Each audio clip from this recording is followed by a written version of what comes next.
Hey guys, welcome back to Body United. I've got an exciting guest here today. This is Tom Stetson, Dr. Tom Stetson. He's with Columbia Family Chiropractic.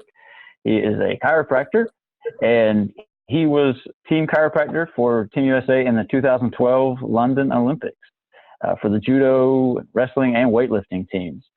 So I've known Tom for a few years now, and he really opened my eyes to understanding how the body works, and especially the spine and the nervous systems and how they operate and affect all different parts of the body together.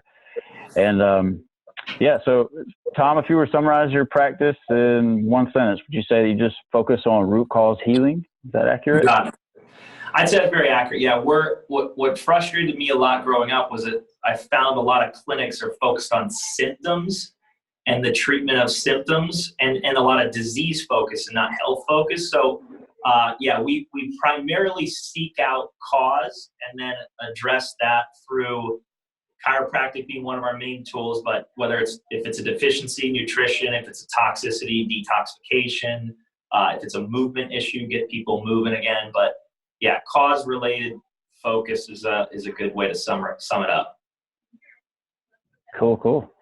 So do you want to give somebody, when you really bring them in and you educate them about what it is that you do, like I said, for me, just seeing how the spine and all the nerve endings coming out of different parts of the spine, that was really eye-opening to me to how everything works together, because I'd never really thought about that before. I mean, we know that the nervous system has to do with feeling and sending different impulses out to different parts of the body and moving your fingers and all that, but right. I never really thought about how the endings come out at different parts of the spine and how they control all the different parts of the body in that way. Yes, we'll dive right into that. So simply put, it hit me when I was in school, when we're going through basic anatomy, that we learned the central nervous system controls everything. It wasn't a new mind-blowing fact to me that, wow, the brain controls everything. But as we dove into that more, I was thinking about all the physicals I ever went to, or all the doctors I went to. If in fact we know that the brain, the spinal cord, the nerves controls everything, why aren't we starting there as a foundation? If somebody's sick, we want to know how well the brain is sending signals and controlling and coordinating function to those organs. So that was kind of step one in my process of thinking, like, wow, so there's a lot to the nervous system. So then when you actually look at the nervous system, the brain sends signals down the spine, out the nerves, to every cell, every tissue, every organ. So for our heart to be beating, our lungs to breathe, digesting food, wiggle your toe, to hear, see, smell, literally everything in your body is coordinated by the best doctor you have, which is here. Now we assume, medically speaking, that the brain is just easily sending signals back and forth and that there's no interference to that. And that's kind of what I would say is one of the bigger downfalls of our system, is that assumption that there's no interference to that. So we jump to the organ that's malfunctioning and try to isolate that and see if there's a problem. So if it's the heart, for example, if somebody walks into our clinic and they're dealing with heart-related issues, which I think for most people would think that's probably strange as they come to a chiropractor, but we get a lot of the more challenging cases and cases that don't just relate to back and neck problems. But if they have a heart issue, not only do we want to look at the heart, and I'm on board with specialists and cardiologists, trying to figure out the heart, but if you think of it as the brain is hardwired to send a signal down the neck, out a nerve to that very heart, so it's not wireless. In other words, there is a literally hardwired circuit going to the heart to coordinate that, in conjunction with all other organs. And the only thing on the planet that knows exactly what your heart, my heart, anybody's heart needs is already built in it, right? So in that signal, if we went in there and we cut that nerve in half or cut that wire in half, the heart would instantly stop, right? It would stop because there's no coordination of function and it wouldn't work. So nobody walks in with a severed nerve, but more commonly what we're looking for is along that pathway, there's bones that surround and protect those very nerves. So to me, intelligent design. I didn't design the body in this model. Now that I'm seeing on camera, it's pretty beat up. But intelligent design. We have body armor to protect these very nerves. So when a signal is being sent down the spinal cord and exiting here, if that is clear, the heart's going to function well. If those bones have shifted, And this is a term called subluxation in my field. It's a fancy way of saying pinched nerve, compressed nerve, irritated nerve, inflamed nerve. But if it's pinched or compressed there, then wherever that nerve continues to go to is also going to begin to malfunction. So to go back to the heart example, if this is the nerve that's heading to the heart, my concern isn't that person's neck pain or that they just have a pinched nerve. It's that the longer that's there, the more it's going to create malfunction, and that could speed the heart up. It could slow it down. It could create arrhythmias, murmurs, high blood pressure, low blood pressure. At the end of the day, the symptom doesn't matter much because the cause of this analogy is right here. And if that pressure isn't moved, if we don't move that bone and release the pressure from that nerve, then the heart continues to malfunction to the point of where it can be a crisis. Worst case scenario, thinking heart attack, heart disease, something major. But in my practice, we'll see patterns. We look for patterns, and it could be chest pains, numbness and tingling, chronic neck and shoulder pain. And we tend to ignore the thought that, all right, well, if we're getting a symptom, the body in its intelligence is talking to us. And so we first start with foundation. As I mentioned, nervous system, if it truly controls everything, we start there to do analysis to see, is it truly coming from here? Because there can be heart-related issues from other stuff, diet, lack of exercise, toxicity. But if we're not identifying this connection first, then functionally we've missed the big piece of the puzzle. And the person can eat perfectly, exercise like a maniac, detox their body, but if I'm still squeezing their nerves, their heart, still malfunction. That kind of helps someone. Now, that doesn't just apply to the heart either. So extrapolate that to, as the body's sending signals, goes to the lungs, the thyroid, stomach. So we get a lot of cases with all these issues, and they've been to doctors that are treating symptoms. So here's a pill, potion, lotion for your stomach, your heart, your lungs, your asthma, your allergies. And I just want to know, I asked the patient, so what did the doctor determine the cause of that? And or any causes of that? And if typically the answer is no, then we want to start with the connection there. Yeah, and working out wrong, having improper form, even if they're exercising, that can cause some different symptoms as well. Absolutely. Right? And that's a great point. So when it comes to health, foundationally, we first want people to understand what is health, because that's the kind of word that we throw out there. It's like, hey, I want to get healthier. And generally people think, all right, well, I'll eat better, I'll exercise more. But in the hierarchy of how the body actually heals and functions, those are down the ladder a little bit. And I would even go to the point of where the mindset, how the beliefs of that person are primary. What they believe in is, do they believe their body was designed for health, or do they believe it was designed for disease? Because those are two very different thoughts. And if you're in the belief, all right, my body was intelligently designed, it's built for health, and it's not healthy, then we need to look inward, not outward. I don't need to eat more, or I don't need to change a lot of stuff outside until I understand inside. And then once we understand inside, then it's like, all right, now we need to eat better. Now we need to exercise more. And I'll use like a car analogy a lot on, if your tires are out of alignment, you don't drive that thing more. That's like exercising on a body that's not lined up, right? Because that means that you're going to wear that car out more. And then once you line up the tires, then we want to fuel the car correctly. So that's where nutrition comes into play before we would move the body, right? So just jumping down this chain of like getting healthier without understanding what it is, I look at health, and to define health in our clinic is literally look up the World Health Organization. Health isn't merely feeling good. And that's, I think, growing up or culturally, we all think, hey, I just want to feel good, which we want to. That's a part of health. Mm-hmm. But health is when the body is healing and functioning optimal, so performing very well. How do we know that? Well, we should look at the system that controls all healing and functioning. That's why after mindset, I look at neurology. And then once we look at neurology, meaning how well the brain's sending signals to the parts, then nutrition, then fitness, then detoxification, in that order. Yeah, I love it. So I know that you've given the symptom as you equated that to like the check engine light in a car before. Yes. Go on. So it's like you can be you can be going along and everything's fine. Like, your tires are out of alignment. You can still drive the car for, 50,000 miles before you really start to see things rattle loose. Right. In our culture, we wait, and me included, until I started understanding health, we wait until we're symptomatic, and then we go somewhere, whether it's CVS, Walgreens, our doctor, a chiropractor, an acupuncturist, massage therapist, and then we hope for feeling better, get rid of the symptom. And to use that analogy I use a lot is, it'd be like that check engine light. I just go to a mechanic and say, hey, like, I can't figure out, this light bulb's on. And the mechanic coming out and be like, here's a piece of tape, just cover that up so you don't see it anymore, and never address, like, all right, well, the car intelligently designed, or the car company designed that to tell me there's an issue. And yes, that takes care of the symptom, but if we don't fix the engine, you continue to drive until crisis.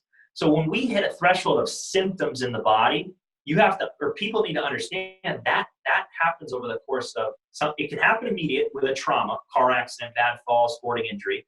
But if people are dealing with symptoms that are just like, I just kind of woke up and I had numbness and tingling, or I all of a sudden got diagnosed with high blood pressure, my thyroid's not working well.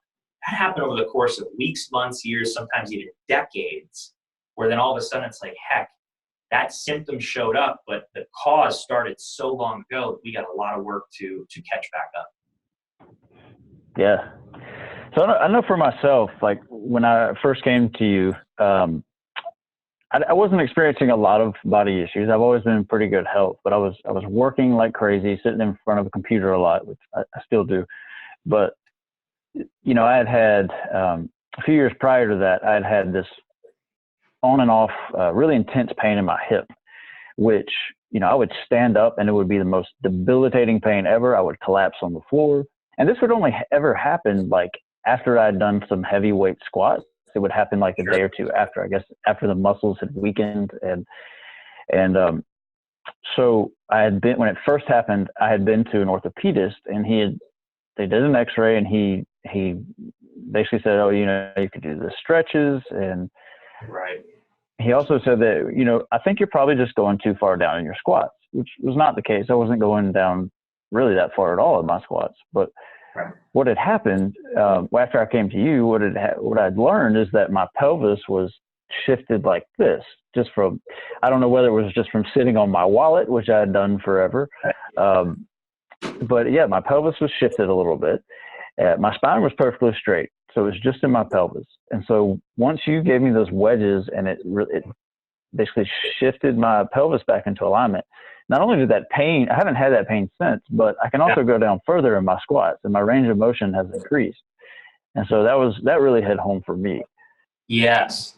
And what's interesting, so you innately started picking up on like, hey, there's pain. You sought out a doctor, a specialist that you think you'd get some sort of answer to, like, why. And that's when I started, like, when you get in that rabbit hole, it's like, well, you could take muscle relaxers or painkillers or change your squat form. But they never really got into like, all right, well, but still other people are squatting and they're not having this pain. So why is it? So uniquely for you, it's as simple as we took some x-rays. Like the x-rays never lie when it comes to how the joints are positioned. And when we saw that, yep, you had rotation in the pelvis. Every day, all day that you're walking on that, running on that, squatting on that, it's just continuing to weaken it. And therefore, if that doesn't get unrotated and put back into just a symmetrical alignment, like literally just what anatomy tells us it should be, then it continues to get worse and it becomes more and more complex because the body's so smart, it's going to start giving you other issues, numbness down the leg or weakness in your quads. The interesting part about neurology is it's not just it just affects one little thing. Like when you have nerve root interference at the spine, majority of those nerves are function based, like telling your liver to do something, coordinating the gallbladder, making sure you assimilate and digest food.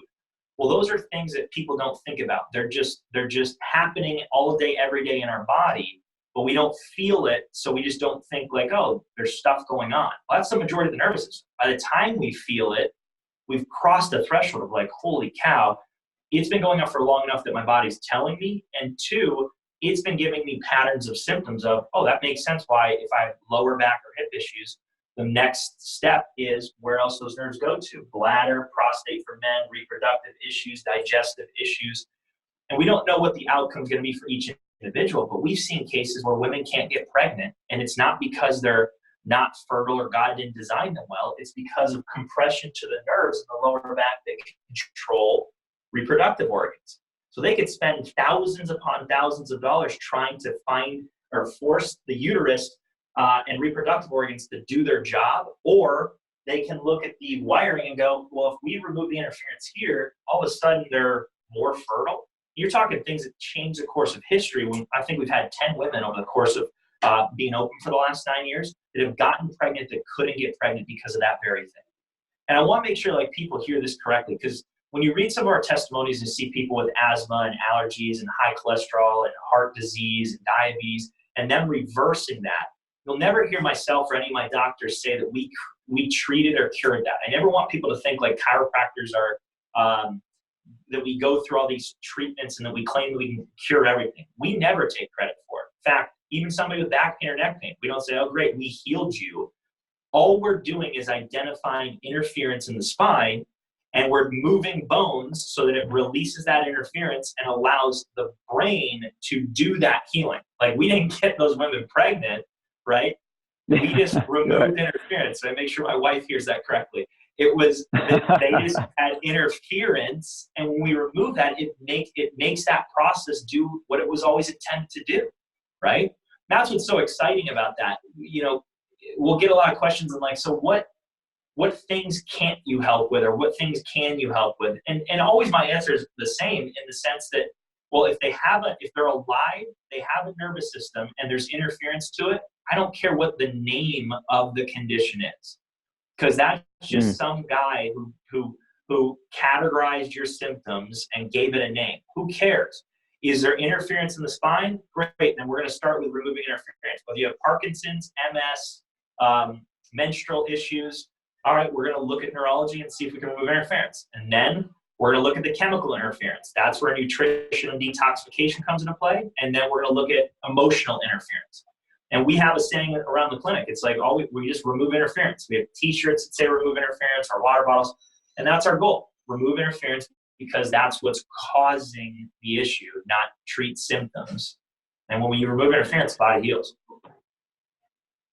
Yeah, and I want to make it really clear to everybody watching. Like, this is huge to me, learning from Tom, because I guess the elephant in the room here is there's people on both sides of the fence that aren't really sure like what it is that chiropractors do, and there's a lot of doctors out there who give y'all a bad name because they're going in and they're just cracking necks. And I will say I have never had my neck cracked, but like one time at your practice, and that was because I had a lot of tension up here from being at the computer and all the time and all the stress involved.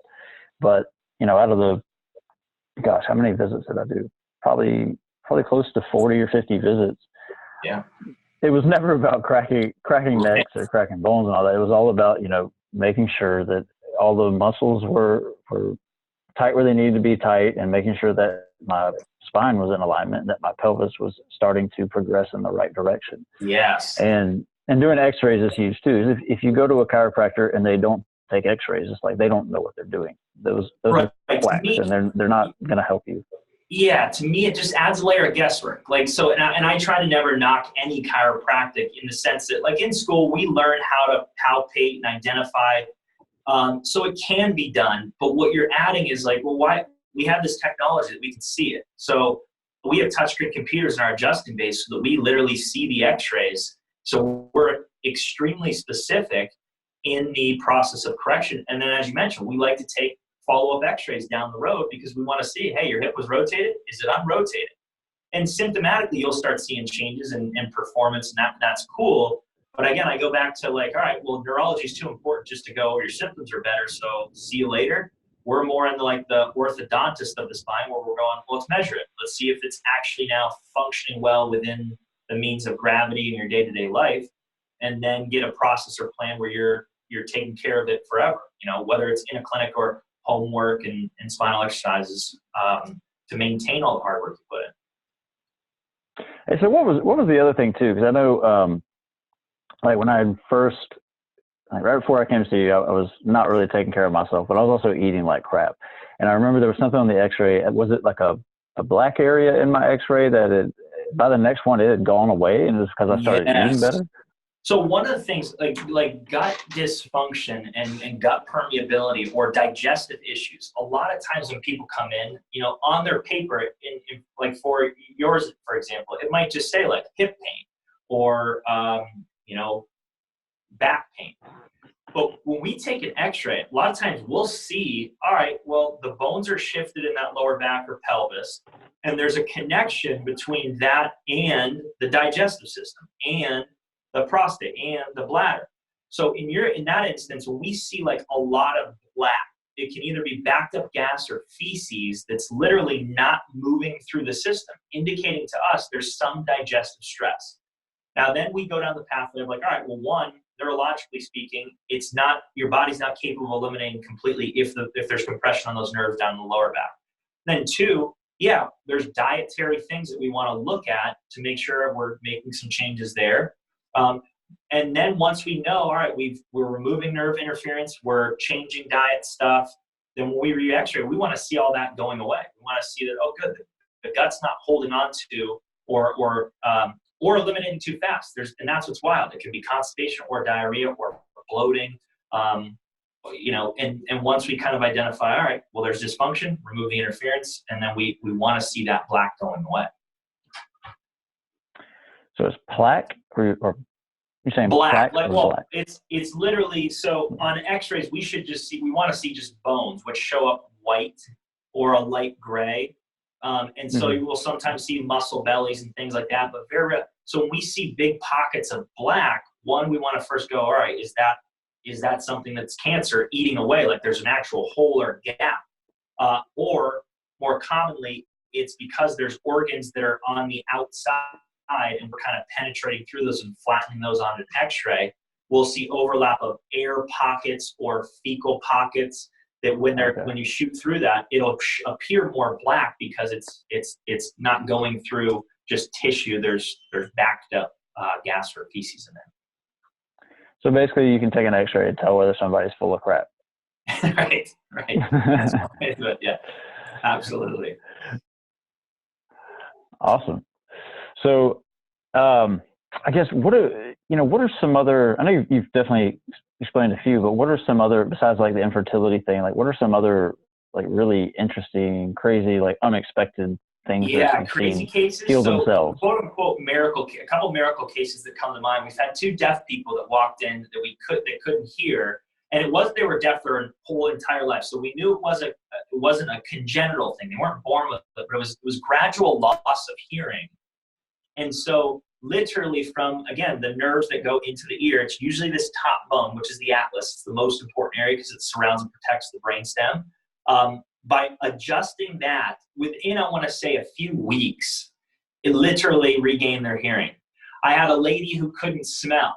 And now, mind you, when she filled out her paperwork, I didn't know she couldn't smell. So we didn't go into her case and be like, hey, here's our smell adjustment. Or in the hearing, we didn't go into that and say, hey, we're going to restore your hearing. Again, it goes back to, we just found interference, removed the interference. She came in one day and was like, man, I can smell again.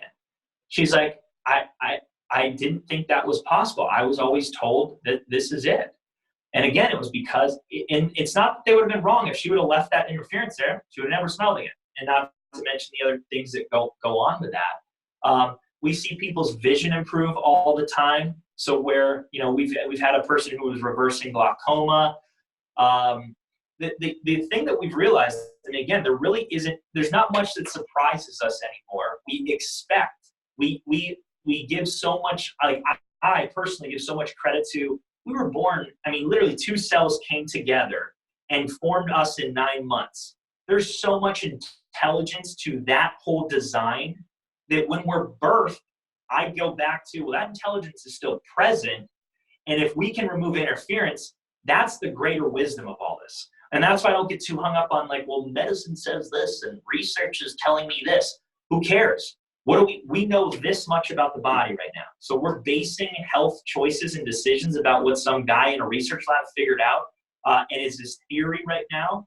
I'm more interested in, does it stand the test of time of in 1,000 years, in 500 years, in 100 years, is this going to still stand true?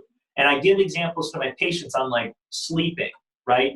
Is sleep ever going to be a bad idea? Are we going to look back, are people 1,000 years from now going to be like, man, those people in the 2000s that were sleeping 8 hours a day, that was a bad idea. Drinking enough water, you know what I mean? Like what I love about that, those are laws, those are principles. And there's only a few when you think of health. Like if you were to question somebody, be like, hey, if I told you just get healthier, they have they're not a healthcare provider, but you're like, just get healthier. And you started asking what could they do, they'd be like, well, I know I need to move, I need to exercise, right? Okay, good. Yep, that's a principle. That's not going anywhere. I need to eat foods that were put on planet Earth for me, right? That's a good starting point. You can get more complex, but great starting point versus man-made processed stuff. I need to drink water. I need to get enough rest. I need to de-stress. I need to eliminate that stressor of work or family or whatever. So there's a handful. The one that we talked about earlier, like the nervous system, that's the one people generally is the missing piece. So when there's a lot of health conscious people that are like, man, I do all that stuff, but I'm still sick, then I jump right into neurology and toxicity is the two biggest reasons they're not overcoming, because they are following a lot of rules or things that do work. So I love the time test. Medicine doesn't fit in there. And that's why I always struggle with, and I want to make sure, I guess, let's clear this up for the audience. Medicine as far as prescription drugs, right? Yeah, like I'm not anti-medicine by any means, but I'm more thinking of it like I look at the medical department or medical system as the fire department. If I'm in a crisis, if I get hit by a car outside here, if my blood pressure spikes and I pass out, take me to the hospital, give me pills, piece me together, give me surgery, do whatever you have to do medically. They're great at that. They're amazing at that, in fact, in the US especially. But when it comes to once I wake up from, if my blood pressure spiked and I passed out, I wake up and I go, hey doc, so why did that happen? What was the cause of that? How do I come off the pills? That department, the fire department, doesn't have an answer. Kind of like when your house is on fire, the fire department comes, they douse it with water, and they can care less about how much damage they're doing with the water. Their primary objective is save as much of the house as they can and put out the crisis. Once they're done with that and they leave, you don't call the fire department back to say, hey, can you fix my house? Can you fireproof my house? You call a carpenter, you call a construction team. And that's how what we look at, we do is I'm not in the fire department. You're having a crisis, don't walk into my office, right? But if you want to overcome or prevent a health condition and you want health, then that's where we start foundation and go, yep, we're the carpenters. Let's fireproof your house so you never end up in the hospital, never need a prescription drug, get to keep all your body parts. And when I start questioning people, I'm like, do you want more medications? Do you want more parts cut out of your body? There's never been one person that said, man, I can't wait until I get my next pill because that's going to get me healthier, right? It sounds silly when we approach things like, oh, that aspirin a day is getting you healthier. That blood pressure pill every day is getting you healthy. It can't. So medicine doesn't fit into that paradigm. It fits into the short term and on what we know in the body. So in 500 years, 50 years, heck, tomorrow, pills come on the market and come off the market, meaning research at one point passed them through. They were great. They're the next cutting edge medicine. And then tomorrow, 30 years, 15 years, next year, all of a sudden that same pill, we found, oh, it has A, B, C consequence. It killed X thousands of people and we need to pull it from the market. Well, okay, you survived that, great, but those people that lost loved ones doesn't sit well for me. I tend to think, man, well, what if we got them so stinking healthy that they never had to experiment with that medication? That's the alternative. So when people get into like, oh, you're an alternative health. No, I'm not. I'm in health. The alternative to what I do is medicine and surgery, right? That's where I think of their sick care system. And the medical doctors and nurses that we take care of, they would agree with that. They come here for health and they provide sick care for individuals that don't want to take responsibility and make these rule change, eat better, exercise more, get your nervous system correct. if we don't change those sort of things, then yeah, take pills. It'll prolong life, hopefully, but you're going to deal with and question and have all kinds of consequences along the way that unfortunately that system's only set up with tools that provide crisis care. Wrong tools. Yeah, I mean, fired up there for a second. Yeah, hey, passionate about health, man. You gotta love that. Because the more you think of it, though, that's why I love when I talk with you, because people need to first be open to hear it. Like, there are a lot of people that are just like, oh, Body United and what Justin's trying to, the goal is expose people to information. Like the hot debates that are out there, 100%, like and all that stuff. Guys, at the end of the day, it's fine if you take a stance, but are you taking a stance because you looked into it? Or are you taking a stance because some white coat or a herd of people said, oh, if you don't do this, you're an idiot? Like, I just don't tolerate it. I like, hey, let's both get informed.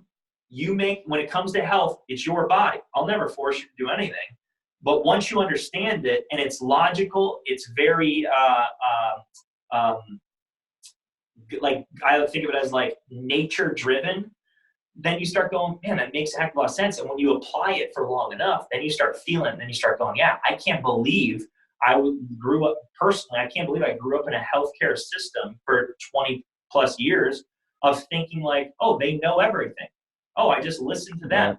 Once you start getting informed yourself and making your own decisions, man, that's where I can live with that. Like, if a person's like, well, I'm going, like, and again, I won't get into vaccines or any of that stuff, but say somebody doesn't do vaccines and somebody does, and they're coming to my clinic, I don't judge either one of those. All I ask on both occasions is, did you guys as parents do your research and make the decision, or did somebody just force you or tell you you had to?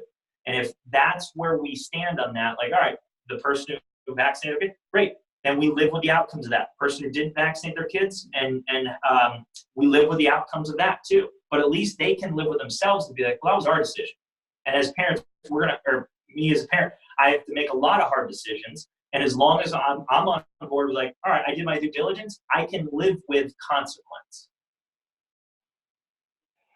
And, the overarching theme about everything you just said is like, and you've said this to me before, is you didn't get headaches for a lack of Tylenol or a lack of ibuprofen. Like, that's the lack of medicine is not the problem, right? Like, oh, if your blood pressure's high, oh man, I need to take my blood pressure medicine. Like, you didn't get high blood pressure because of a lack of high blood pressure medicine. Absolutely. There's a chance that some of the information out there might be a little skewed to be in favor of pharmaceutical companies. I don't know by the name of Pfizer, who's making trillions of dollars at this point on statins. And I've read plenty of studies saying that statins don't really work in most people. Yep. So that's kind of a rabbit hole.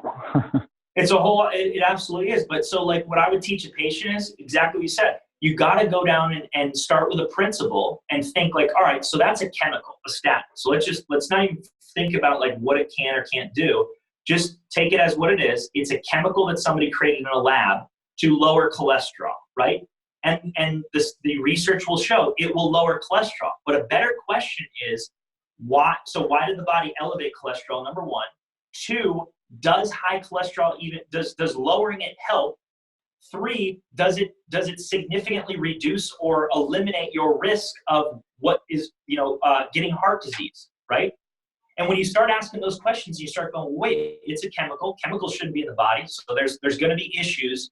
So great, it lowered my cholesterol. Well, a lot of the statistics show that people have more heart attacks with low cholesterol. So that doesn't seem like. Yep. And so I started looking at this stuff and going, well, when pharmaceutical companies ask questions, they're not asking questions to say, does this get somebody healthier? They're asking questions on, is this something that we can easily sell to a person, and does it do what it says it'll do? So lowering cholesterol, it lowers cholesterol. So they're right. Their question was, this lowers cholesterol. Their main question wasn't, does this reduce the risk of heart disease and heart attack? Because if they ask that, then they go, well, statistically, it doesn't. It's crazy. Yeah, watch the commercial. That's a whole other. Watch the Lipitor commercial. Lipitor has been proven to lower your cholesterol. It doesn't say lower heart disease or lower your risk of stroke or anything like that. Exactly. So we gotta, and that's why I love what you're doing. You gotta keep empowering and informing people to get back to control your own destiny and ask those questions. You'll find very quickly that the doctors that people go to, they don't have good answers, right? So if you were to question your doctor on like, hey, how do I come off these pills? Hey, what was the cause of, they just don't have great answers. And you'll start realizing, man, well, they don't really know much. Back in the day, I always go back to like before the internet, doctors had to know a heck of a lot, right? And they used a lot of natural things back in the day too. Nowadays, it's all driven off of like, hey, Justin, tell me what brings you in. Or actually, tell my nurse what brings you in.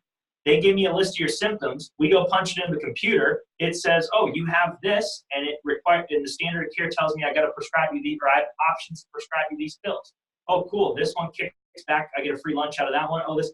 And I'm not saying this is what doctors do, but I'm saying think of a system that's set up that's how it's organized, and then they walk back in and say, all right, yep, we figured it out. It is you have this condition, and here's the pill. Just take this for the next 2 weeks, or take this ongoing. We'll remonitor it in 6 months. That's the solution. Because doctors can't even, anything outside of the food pyramid, they can't, even if it's just all plant-based or vegan diet, or whether it's a meat-heavy diet or whatever, they can legally be held accountable for malpractice just from offering anything that's outside of that food pyramid. Yes. And then, if you really want to get into it, why don't you look at what, since the food pyramid has been in place, we've had these increases in cancer and all kinds of things.